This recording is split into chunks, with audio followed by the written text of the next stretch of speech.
Okay, here we go. Fruits and seeds. The most interesting part of plants, arguably. So, we talked about fertilization in the last section. After that fertilization process is complete, then nutrients are allocated to the flower tissue and support the development of the growing embryo within the seed. And there's a lot of times just more than just one seed. And then just to review, a fruit is a matured ovary that contains seeds. Fruits vary in their structure. Lots of different shapes, sizes, variations. Outside of the biology world, we think of fruit as sweet things, such as apples and strawberries. But biologically, anything with a seed, foods such as peas, corn, rice, and tomatoes, which we generally call vegetables, are also fruit.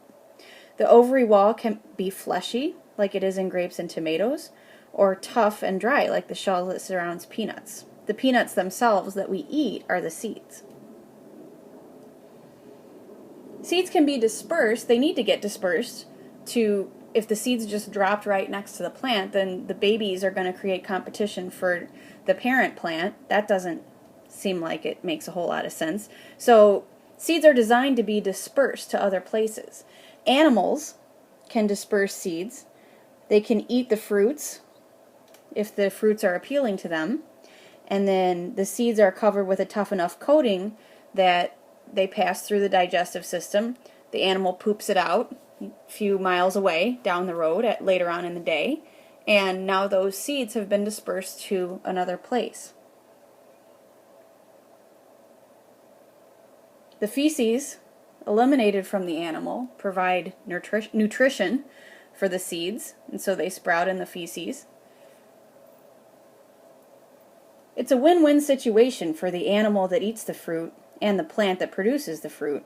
The fruits provide nutrition for the animal and help, like as we just said, helps the plant disperse its seeds to areas where there's less competition with the parent plants. Animals can disperse dry fruits, but not usually by eating them. Dry fruits sometimes have burrs or hooks that catch in an animal's fur. And then if the animal grooms itself and takes that burr or hook out, that disperses those seeds. Seeds can also be dispersed by wind or water. They're contained in lightweight fruits that allow them to be carried in the air, or in buoyant fruits that allow them to float. A dandelion seed is attached to a dry fruit that has a parachute-like structure, allowing the seed to glide considerable distances away from the parent plant. In a few weeks we're going to see that, and we're also going to see, if you've ever seen the maple trees when they drop, I call them like helicopters, the seeds there attached to a little wing of sorts, and it kind of spirals to the ground. That's also a method of seed dispersal. Some seeds, like a coconut, are dispersed by water. Coconut fruits are buoyant enough to float in seawater for many weeks. So a coconut can fall off a tree, roll into the ocean, and float to another island and populate that island with coconut trees. The interesting thing about seeds is they don't have to grow right away. They can enter a period of dormancy during which the embryo is alive but not growing. The seed coat protects it, keeps it insulated, nurtured, and then germination is when that growth resumes. So seeds can be dormant for a long time, and then when the conditions are right, there's enough water that through the process of osmosis it goes in through the seed coat, swells and bursts the seed coat, and the embryo emerges.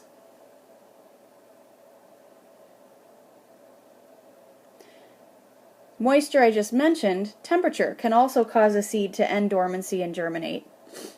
You can see the difference here in this graph, the effect of temperature on the germination of Eracema seeds, shown in the graph. So germination percentage, we take a look at the two different storage temperatures.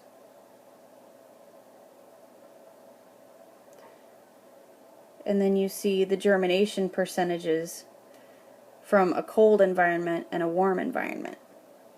You see a greater percentage of seed germination, or it's more equal when you're in a warm environment. Like I was just mentioning, before germination, seeds absorb water through the process of osmosis. Food storing tissues swell and crack open the seed coat. The root emerges first and begins to grow, and then the shoot emerges next. So the root comes out first, and then the shoot comes next. This is a corn seed in the picture. The cotyledons are a flowering plant's first leaves. They store nutrients and they transfer them to the growing embryo as the seed germinates. Corn is a monocot, and that's where that cot part of that term, mono means one, and cot is short for cotyledon. The first leaf that comes out, there's only one. There's also only one part to the seed. One seed part, so that's a monocot. Monocots have a single cotyledon, remains underground while it passes nutrients to the young plant. Then the growing monocot shoot emerges from the soil protected by a sheath. Dicots have two cotyledons. There's no sheath to protect the tip of the young plant. The upper end of the shoot bends to form a hook that forces its way through the soil. This protects the tip of the plant, the apical meristem, which straightens as it emerges into the sunlight. So this is two dicot, two of first leaves. These are two cotyledons right here. The other thing you can see is if you take the seed coat off of a dicot way back here, like a lima bean, if you take the seed coat off, maple leaf also, the helicopters, you take that seed coat off, there are two halves, two seed parts. Obviously, if a seed can stay dormant for a long period of time, it can move away over many distances. And seeds can, and they can wait for just the right time, the ideal growth conditions for germination.